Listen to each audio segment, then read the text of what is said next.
Word coming into our news that half of BPL's board has refused to resign. We've got the details. A former parliamentarian blames the government for the failure of BPL's board.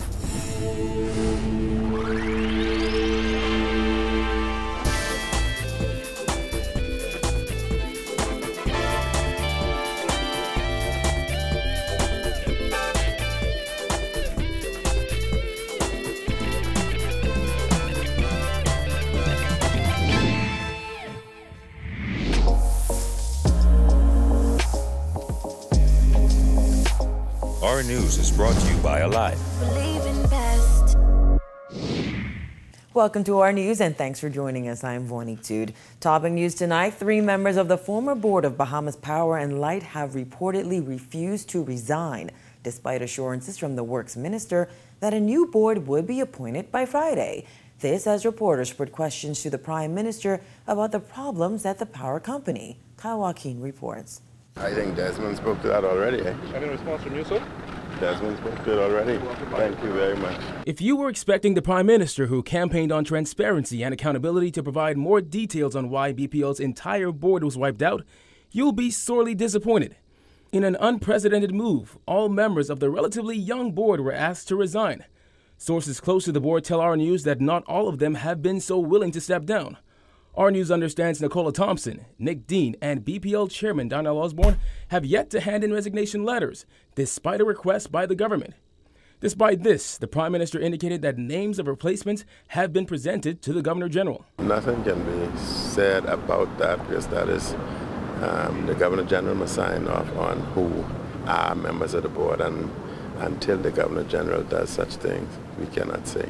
For the second straight day, Our News made several attempts to reach the Minister of Public Works. However, he chose once again to offer no further comment on the matter. Meanwhile, Bahamas Electrical Workers Union President Paul Maynard said he doesn't care what's done as long as the new board does what's in the best interest of BPL employees and the thousands of BPL customers. I've been saying from 2014, since I was elected, the poor woman cannot be faced with whether she can buy food for her children or pay in BPL. That can't happen. That can't continue to happen. That needs to go away, right? The poor needs to exist in this country. They need to be able to survive. And this light bill, we need to get this situation sorted out and sorted out quick as possible. Now, it remains unclear exactly what will happen with those 3 board members who are refusing to resign, but it is safe to say that tomorrow will be quite interesting. You may recall Maynard said in his meeting with the Works Minister, he was informed that come Friday, a new board will be in place. Reporting from BPL's headquarters for Our News, I'm Kyle Joaquin. The secrecy surrounding the dismissal of the BPL board is a contradiction of the F&M's campaign promise of transparency, says former BEC board member and opposition leader Loretta Butler Turner, who called on Works Minister Desmond Bannister to be upfront about why the entire board is out. Jillian Gray has that. Transparency and accountability. That's the mantra the Minnis administration used to ride into office. However, the latest secrecy surrounding the firings of BPL's board is being called a contradiction to that mantra. Unfortunately, the minister, having said that, really contradicts the entire mantra of its government that it would be accountable and transparent.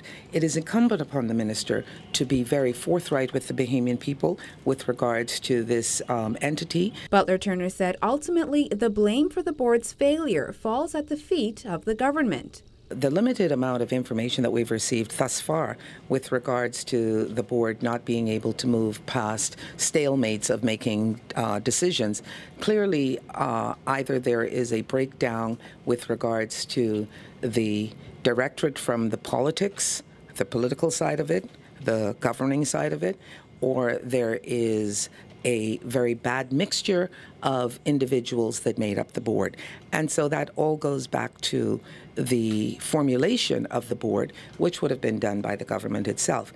And so rather than being able to place the blame at the feet of board members, I think the government has to take direct responsibility for putting together a board that has been unable to be effective. BPL unions have complained that the company is in chaos, lamenting that they are short-staffed in critical areas with no plan in place to address the situation. The recent 70 million voluntary separation exercise, which saw the departure of nearly 300 persons, was slammed yesterday by opposition leader Philip Davis, who said the exercise was not properly planned.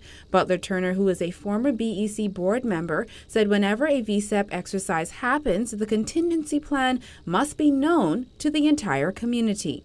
When you do a VSEP, there has got to be a plan that not only the board knows or the government knows, it has to be a plan that is made known to the entire community of the company. My understanding is that this plan has never been shared with the company. Reporting for our news, I'm Jillian Gray. Despite promising more details on how exactly government intends to go about purchasing the Grand Lucayan Hotel, the Prime Minister offered no new information today, only telling reporters that all will be revealed once the deal is done. Jasmine Brown reports. Amidst the criticism, the Prime Minister says his government will forge ahead with a controversial sale, adding that they will give full disclosure to the Bahamian people. But the Prime Minister shied away from saying exactly when the Bahamian people would get the details on the deal. I can't give a timeline. I'm waiting for the closure, and once that's done, then we would update you on everything.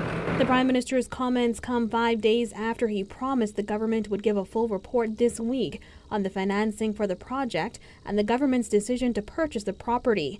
He reiterated that promise this morning. I would enunciate the entire procedure to the Bahamian populace. They must know where we were, they must know where we are, how we got here, and they must know where we intend to go. I think they are owed that. The Grand Lucayan closed in October 2016 for repairs after it suffered damage during the passage of Hurricane Matthew. In November 2016, only the 200-room Lighthouse Point reopened. The government had previously announced that it was negotiating a sale of the Grand Lucayan to the Wynn Group. However, Wynn Group CEO Paul Wynn revealed recently that he opted out of the deal to purchase the resort complex. The government's decision to purchase the hotel has been met with much criticism, even from members of the Free National Movement, including former Prime Minister Hubert Ingram. While he did not tackle the criticism head-on, Minnis again insisted the government should not be in the hotel business, as he pledged his administration will get rid of the hotel as quickly as possible. It has always been my opinion that government should not, under any circumstances, get involved in hotels. But one has to take certain factors into consideration, and you get rid of it as soon as possible. And those factors will be enunciated very soon. As for the hotel's purchase, Cabinet was slated to discuss the issue on Tuesday. The Nassau Guardian reported this week that the government was looking to enter a legal mortgage purchase agreement with the hotel's current owners, Hutchison Whampoa. The Prime Minister also remained tight-lipped on how the government would fund the purchase of the hotel, which has a price tag of $65 million. I don't want to say much about it because everything is still ongoing. Until it's complete or near completion, then a complete report will be given to the Bahamian people. The PM says in addition to informing the wider Bahamian public, he also plans to specifically meet with Grand Bahamians. Reporting for our news, I'm Jasmine Brown. An American woman, a Jamaican woman, and 2 Jamaican men are among 7 suspects arrested in connection with a major drug bust on Augusta and Meadow Streets this afternoon. Assistant Commissioner of Police Clayton Fernandez says after 3 p.m., information led officers from the Drug Enforcement Unit and K-9 unit to a home off Meadow Street, where they arrested 4 women and 3 men for possession of dangerous drugs. On searching the residence, 18 crocus bags filled with suspected marijuana was found in that residence. 7 persons arrested, 4 females and 3 males. In that, there are 2 Jamaican males and 1 female, and a U.S. resident, a female, and the remainder are Bahamians, which is 2 Bahamian males, adults, and a female Bahamian adult. Fernandez says the home is in the heart of the inner city community, which is filled with children. He says police seized 375 pounds of drugs with an estimated street value of $375,000. As investigations into this latest drug find continue, police expect to make further arrests. You could see our own in that networking with foreigners. You have the Jamaicans and the U.S. citizens. This is early in our investigation, very early, but based on what we have gathered thus far, there are a number of other arrests will be made. Immigration Minister Brent Simonet giving an update on plans to make changes to current immigration laws. He says immigration officials have met with recently appointed Law Reform Commissioner Dame Anita Allen. We've met with Dame Anita and gone over the whole issue of the Immigration Act, the difficulties, the pros and the cons. Simonet added that the Immigration Act is outdated.